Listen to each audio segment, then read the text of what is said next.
Bonjour, je suis Adèle Chauvin. Bienvenue dans les Landes sur mon exploitation agricole. J'ai repris la ferme familiale de mes parents. Donc sur la ferme, on cultive des pommes de terre complétées par des légumes, carottes, haricots verts et maïs doux. On commercialise l'ensemble des pommes de terre.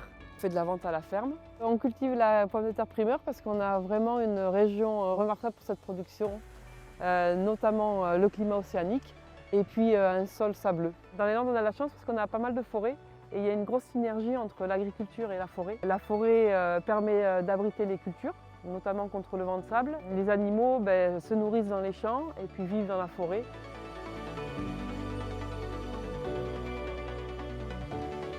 Pour la récolte de pommes de terre, donc on reçoit les commandes la veille. On arrache le matin, on amène les pommes de terre au centre de conditionnement et livré dans la foulée la même journée. Donc là, c'est tous les tubercules qui vont grossir et qu'on va récolter dans 3 semaines, un mois. Voilà. Et la peau, on le voit, elle reste peleuse. En fait, on est très fiers parce qu'on sort un produit frais qui répond au cahier baby food, donc qui est sain pour les enfants. Et puis on a décidé aussi de l'extendre pour tous les consommateurs.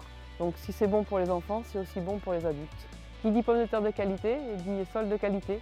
Alors on a décidé de mettre en place un programme en agriculture régénératrice. L'agriculture régénératrice, c'est la qualité du sol, l'augmentation du carbone dans le sol, de l'humus. Et donc ça passe par les rotations, les couvertures des sols et puis l'utilisation de l'engrais organique.